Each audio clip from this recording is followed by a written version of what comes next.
C360, la voix d'une Afrique nouvelle et souveraine. Les mariages coutumiers et religieux pourraient être reconnus par la loi au Burkina Faso. Madame, Monsieur, bonjour et bienvenue. Ce que femme veut, Dieu le veut. Une citation d'Alfred de Musset, poète, écrivain et dramaturge français qui a vécu de 1810 à 1857. Dieu voulant, effectivement, nous y sommes. Vous êtes au tout premier numéro de votre émission Femmes et Développement. Mes invités et moi sommes ravis de vous retrouver dans ce cadre pour aborder des sujets en lien avec la femme.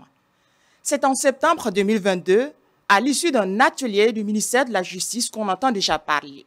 Des propositions sont faites, des textes écrits. C'est de reconnaître les mariages coutumiers et religieux à travers la transcription sur les registres de l'état civil du lieu de la célébration du mariage ou du lieu de résidence des époux dans les conditions prévues par le Code des personnes et de la famille, la transcription faisant l'objet de publication dans les mêmes conditions que le mariage célébré devant l'officier de l'état civil. Sont concernés les mariages coutumiers appelés Pukpusum PPS et assimilés les mariages religieux dans les mosquées, les églises, les temples. En Conseil des ministres du 10 juillet dernier, ça s'annonce plus concret.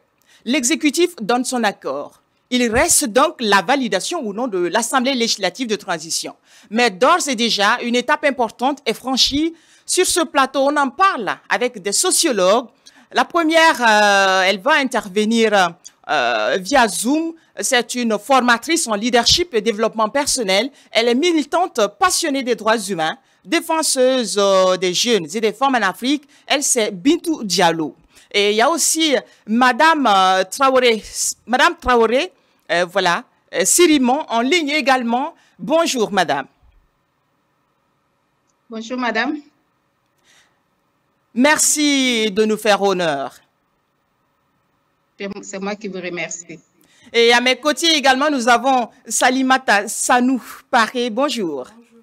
Alors, Salimata Sanou est géographe, entrepreneur, encadreur à l'association des élèves et étudiants du Burkina AEMB. Merci de nous honorer ce soir. Merci pour l'invitation. Alors, Madame Traoré, à vous la première question. Donnez-nous d'abord vos impressions de cette volonté du gouvernement de transition de légaliser les mariages coutumiers et transition. Qu'est-ce que vous en pensez déjà?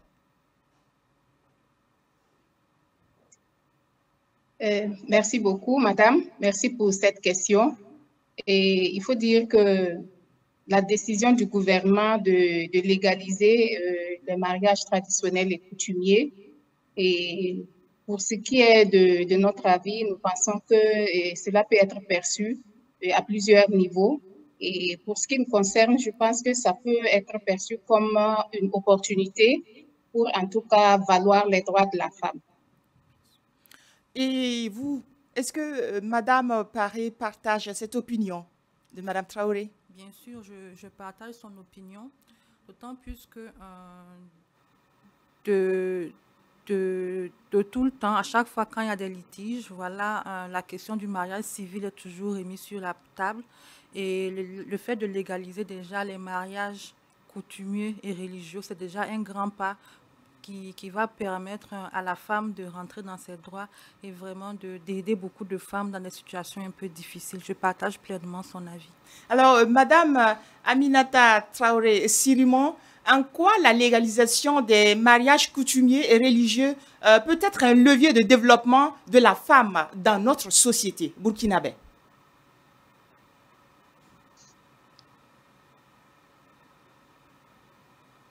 Il faut dire que la légalisation des mariages coutumiers et traditionnels pour nous peut être perçue comme un levier du développement parce que ça va permettre de perpétuer notre tradition et ça va également permettre de renforcer les sentiments d'appartenance à une communauté et également renforcer l'épanouissement de la femme qui, nous savons bien, est actrice du développement. Donc, une femme qui est épanouie, qui sait faire valoir ses droits, arrive vraiment à participer pleinement à l'économie de son pays Donc, pour nous, dans ce sens-là, ça va permettre vraiment de rehausser l'économie, voire donc le développement de sa communauté. Alors, nous voyons les textes, ça c'est vrai, mais la réalité burkinabé, elle est là, la femme religieuse, pieuse, c'est la soumission. Est-ce que déjà on peut parler de droit ou des aspects parallèles? La religion ne nie pas le droit à la femme. C'est vrai que la religion, c'est la soumission, mais c'est la soumission aux lois et aux textes et à la législation religieuse. Voilà. Donc, il n'y a pas un hiatus, il n'y a pas un fossé entre les deux. La soumission, oui, mais ça n'empêche pas qu'on a des droits qu'il faut respecter. Voilà, donc ça n'a pas de contradiction en fait. Alors, Madame Traoré, dans la société, on a l'habitude de dire chez nous en Afrique que la femme n'a pas d'identité. Soit elle appartient à son époux, soit elle appartient à sa famille ou à la société. Oui. Si cette loi venait à être validée, pour vous, est-ce que les femmes burkinabées sauront en faire bon usage sans vraiment faire dans la mesquinerie? Que la femme appartienne à son mari, qu'elle appartienne à la communauté. Et nous pensons que, quoi qu'il en soit, et avec la légalisation donc du mariage coutumier, la femme aura beaucoup plus de droits et elle pourra saisir, en tout cas à toute occasion, lorsqu'une difficulté se présente, saisir les compétences juridiques pour faire valoir donc ces droits-là. Parce que quand vous constatez au niveau de nos sociétés, vous voyez qu'il y a beaucoup de femmes qui ont été mariées et sous le régime traditionnel qui aujourd'hui n'est pas encore légalisé et qui, face à une tragédie qui se pose à elle, elle se trouve donc dépouillée de tous ses biens. Et nous pensons qu'avec cela et cette légalisation-là, elle peut utiliser donc ce fait-là pour faire valoir ses droits et les droits donc de sa progéniture. Madame, qu'est-ce que vous en pensez? Je pense que ça va baisser le niveau de stress et d'anxiété chez beaucoup de femmes. Voilà, parce que le mariage coutumier et religieux, c'est pas qu'il n'est pas mis en valeur, mais face au mariage civil à la mairie, actuellement, il n'a pas de poids sur le plan légal comme ça. Voilà, donc c'est ce qui fait même que souvent, dans certaines familles, la femme ne se sent pas à l'aise et ce sont des motifs de menace. Et même dans le choix du régime matrimonial, voilà, c'est souvent des difficultés. Donc, je pense que vraiment, c'est une bonne chose pour ne serait-ce que la psychologie de la femme. Voilà, elle se sentira plus à l'aise et bien dans son foyer, de telle sorte qu'elle sera épanouie et tout ce qu'elle fera vraiment, ce sera dans la tranquillité et la confiance. Voilà, sans sentir cette épée Damoclès sur sa tête à tout moment. Alors, Madame Voilà, Salimata Sanou, vous savez, il y a des hommes pour se moquer, des femmes disent que les femmes, si elles ont le pouvoir, alors ce sera catastrophique dans la société. Si cette nouvelle loi venait à se valider, est-ce que nous n'allons pas chercher, parce que nous avons des garde-fous, est-ce que nous n'allons pas chercher à prendre le dessus si on n'a pas bien compris? Prendre le dessus, je ne pense pas trop. Bon, en la matière, ça ne change pas grand-chose comme ça si les choses sont faites dans la norme. Cette loi est venue pour répondre à des situations conflictuelles. Voilà, donc si tout se passe dans la norme, que les droits de la femme sont respectés, que la femme aussi respecte ses devoirs, je pense que ça ne puisse pas être un motif de désordre. Voilà, cette loi est plutôt venue pour résoudre un certain nombre de problèmes auxquels les femmes sont confrontées, notamment ce papier qu'il faut montrer à chaque fois quand on se trouve dans une situation un peu délicate et très difficile. Voilà. Alors, Madame Traoré, vous partagez ce point de vue, c'est comme si c'est une justice rendue à quelque part. Bien sûr, nous pouvons le dire ainsi, hein. Comme je l'ai dit précédemment, il y a beaucoup de femmes qui ont subi des préjudices parce qu'elles ont été mariées sous le régime, on va dire, traditionnel ou coutumier. Et au décès ou, disons, à la perte de leur conjoint, elles ont été carrément dépouillées parce qu'il n'y a pas un texte qu'elle peut brandir pour faire valoir ces droits-là. Donc, nous pensons que ça va permettre un temps soit peu, en tout cas, et de régler cette injustice-là à son égard. Est-ce que vous avez un peu pensé au regard des hommes? Au regard des hommes, bon, vous savez, le regard des hommes, que ce soit légalisé ou pas, le regard des hommes est toujours là et ça, c'est un fait qui existe dans nos sociétés qu'on ne peut pas effacer en un seul clic. Donc, on fera avec, à mon avis. Et vous, Madame Sirima?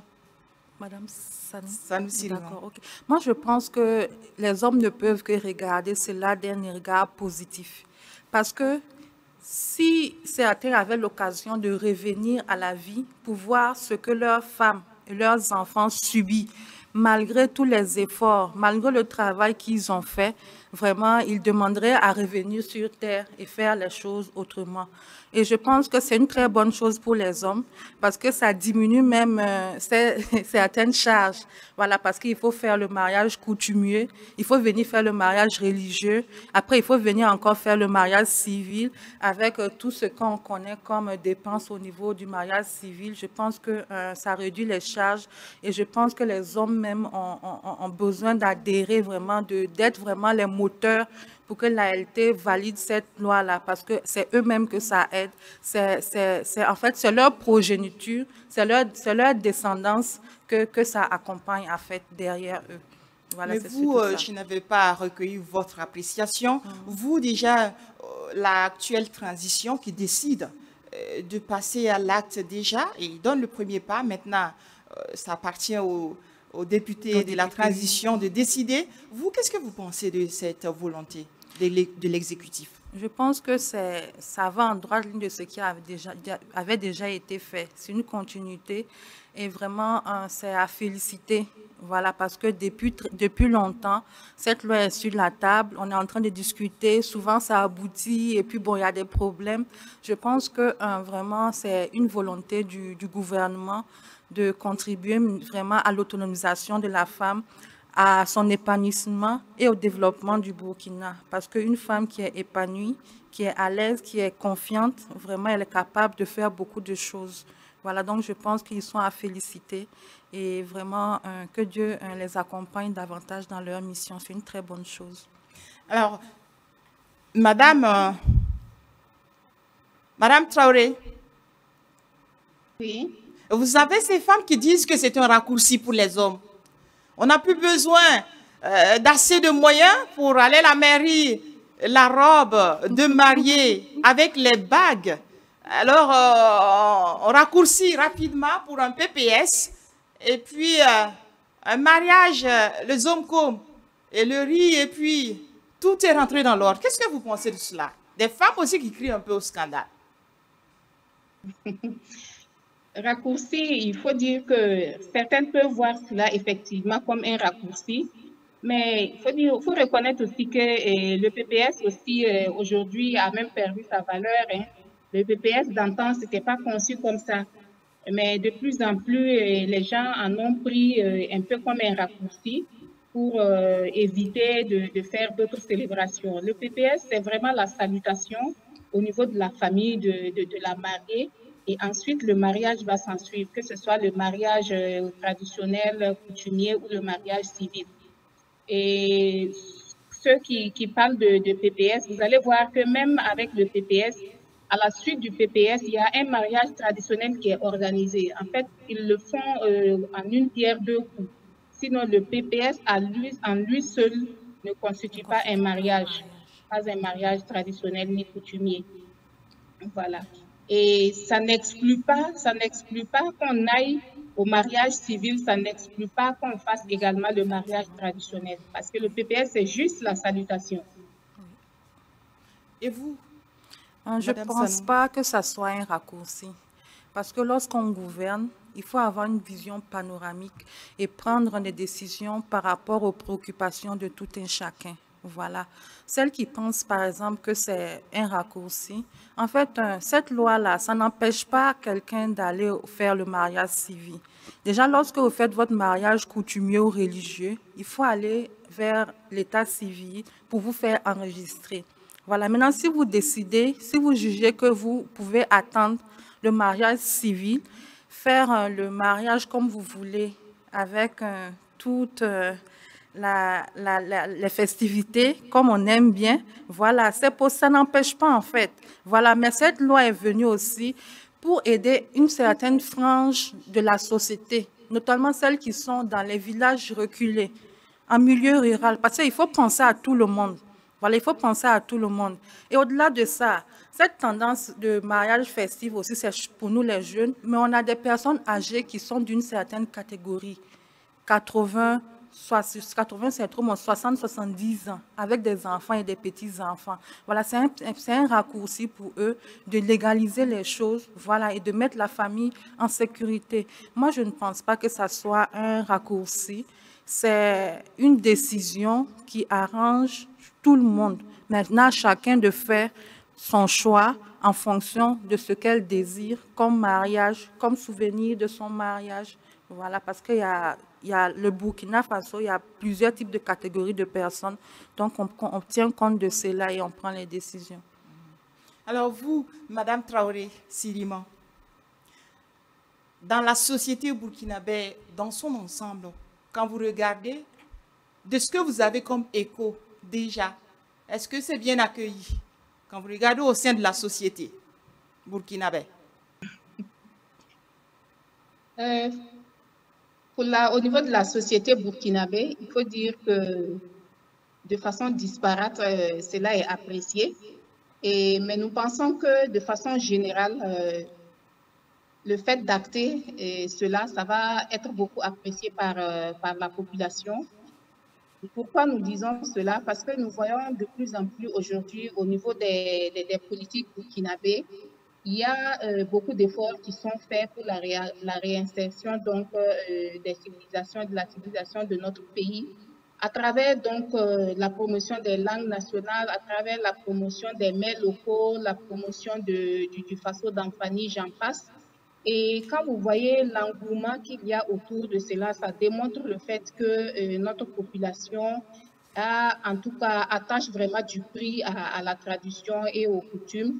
Et légaliser donc le mariage traditionnel, nous pensons que ça va suivre le même cours et que la population va y adhérer. C'est vrai que ça ne peut pas se faire du jour au lendemain s'il n'y a pas vraiment une action de communication qui est menée autour de cela pour amener donc les gens à bien comprendre les biens fondés, les tenants et les aboutissants de la prise donc de cet acte-là. Donc, au regard quand même de quelques retours que nous avons eus de la communauté, nous pensons que ça va être beaucoup apprécié. Et vous, Madame Sanou Paré, vous partagez ce point de vue? Je partage son point de vue parce qu'il y a une dynamique au niveau de la population actuellement qui tend vers tout ce qui est endogène, local. Voilà, on sent vraiment cette envie de retour aux sources. Voilà, donc je partage pleinement son avis. C'est vraiment... en tout cas, je pense que ça suscite beaucoup d'engouement, voilà, parce que lorsqu'on voit un peu la dynamique générale de la population, c'est vraiment quelque chose qui est beaucoup suscité. Actuellement, on tend vers tout ce qui est local, endogène et tout, bon, souvent avec quelques travers, c'est vrai, mais je pense que de plus en plus, il y a l'appel au retour aux sources et c'est une bonne chose. Madame Traoré, quand on voit la société burkinabé, comme on a l'habitude de dire, le taux d'analphabétisme, quand on voit les personnes adultes, ça donne au mariage religieux, coutumier. Comment on fait pour comprendre à la majorité, à une grande partie de la population, le bien fondé, voilà, de cette volonté, même si on tend peut-être à valider ou pas? Parce que ce sera un peu confus. Il y aura certains qui ne vont rien comprendre. Je ne suis pas sûre d'avoir bien entendu la question. Est-ce que ça sera apprécié par la population, si c'est bien ce que j'ai compris? Et c'est comme je l'ai dit précédemment, nous pensons que ça va être bien apprécié par la population, vu l'engouement que nous ressentons au niveau de notre communauté face à toutes les évolutions, à tous les efforts au niveau de l'administration pour faire promouvoir nos valeurs locales. Alors, Madame Sanou, comment est-ce que cette femme, la plus-value, comment cette femme pourra en tout cas matérialiser cela? Ok. Pour voir un peu l'impact que cette loi pourrait avoir sur le mariage religieux, d'abord, en fait, le mariage religieux a de la valeur dans la communauté religieuse dans laquelle elle est faite. Voilà. Donc, ça permettra de décloisonner, en fait, de sortir la valeur de ce mariage-là et de l'amener dans un autre cadre, hors de son cadre d'origine. Voilà. Et le fait de légiférer cette loi-là, ça permettra un peu comme je le disais, de légiférer ce mariage religieux-là, de telle sorte que dans les couples, dans les familles, on ne se sente pas un peu mal à l'aise en se disant que le mariage que j'ai fait, ce n'est pas légal du point de vue loi, du point de vue législation burkinabé. Il faut qu'on aille au mariage civil. Je suis dans ma religion, je suis dans ma coutume, j'ai fait mon mariage et c'est reconnu par la loi. Je pense que quelque part même, ce sera un peu une reconnaissance davantage, ça va nous permettre davantage de nous identifier aux lois burkinabé. Donc, c'est cette première plus-value-là que ça apporte. Deuxièmement, comme je le disais au début, ce sera un document légal qui sera en possession des familles qui pourront aider en cas de besoin. Voilà, c'est cette plus-value-là qui sera là parce qu'on sait que souvent, même souvent dans le cadre de l'administration avec les fonctionnaires, le mari il a sa femme, mais tant qu'ils n'ont pas fait le mariage religieux, le mariage légal, il y a certains actes qu'ils ne peuvent pas. Donc déjà avec la légalisation, ça permet à certains couples de légaliser certaines situations sans pour autant aller vers le mariage civil qui, on sait, est un blocage pour beaucoup à cause des dépenses. Voilà, ça permettra à beaucoup de gens de rentrer dans certains droits, notamment peut-être au niveau de la Caisse nationale de sécurité sociale comme ça. Voilà, ça aidera beaucoup. Quand vous parlez des avantages, on parle de meilleure couverture sociale, une rupture plus encadrée, une meilleure protection du conjoint vivant, un droit à la pension de réversion.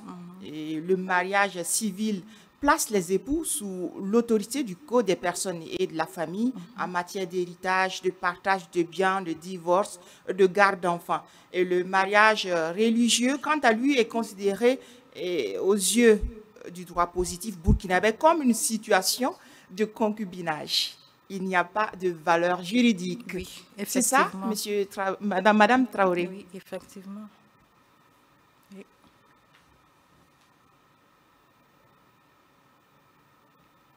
Oui. Madame Traoré, vous recevez? Oui, madame. Oui. Je parlais de la différence.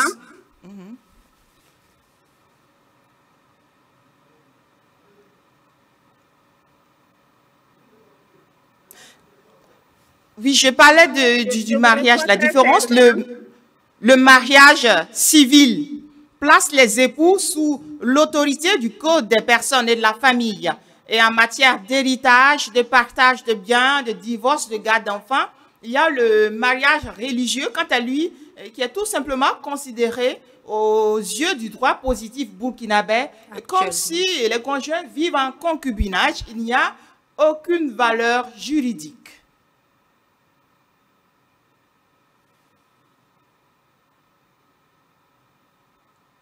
Mariage traditionnel, d'antan, on se disait que ça n'a pas une valeur juridique, mais ça a une valeur légale.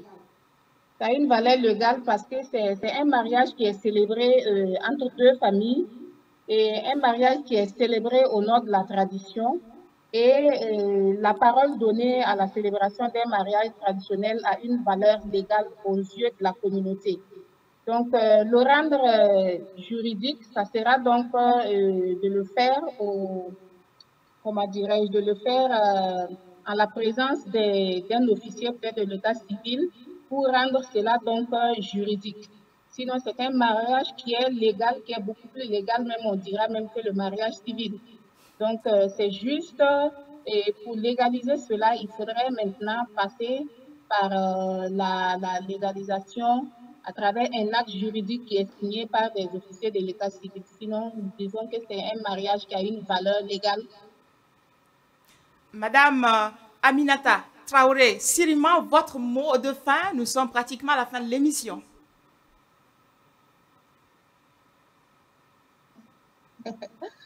D'accord. Donc, merci vraiment pour l'honneur que vous nous avez fait en nous invitant donc à cette émission. Et ce que nous pouvons dire, c'est vraiment d'inviter les uns et les autres à passer beaucoup plus à l'information. Oui. Parce que le manque d'information, ça peut créer beaucoup de désagréments. Donc, aller beaucoup plus à l'information. Et nous pensons que si le mariage traditionnel a été légalisé, et son caractère authentique, il a un caractère authentique et non fraudatoire. Et ça va permettre en tout cas d'accorder un peu plus de droits à la femme qui, nous ne le souhaitons pas, en cas de dommages, en tout cas pourra faire valoir donc ces droits-là. Donc nous pensons vraiment que c'est un acte salutaire que nous ne pouvons qu'encourager. Voilà. Merci beaucoup, Madame Traoré Sirima, de nous consacrer de votre temps. Vous êtes en plein travaux et malgré tout ça, vous avez pu dégager du temps pour nous ici. Merci grandement à vous. C'est moi qui vous remercie. Et vous, Madame Sanouf Paré, merci également d'être passée sur ce plateau. C'est moi qui vous remercie pour l'invitation. Alors, c'est tout pour ce premier numéro de votre émission Femmes et Développement. Merci, mesdames. N'oublions pas qu'il y a une sociologue qui n'a pas pu participer à cette émission, Madame Bintou Diallo. Nous espérons la retrouver une prochaine fois. C'est tout pour aujourd'hui. Merci pour l'attention et restez en notre compagnie. Suivez-nous sur nos plateformes numériques, YouTube, TikTok et Facebook. À bientôt. C360, la voix d'une Afrique nouvelle et souveraine.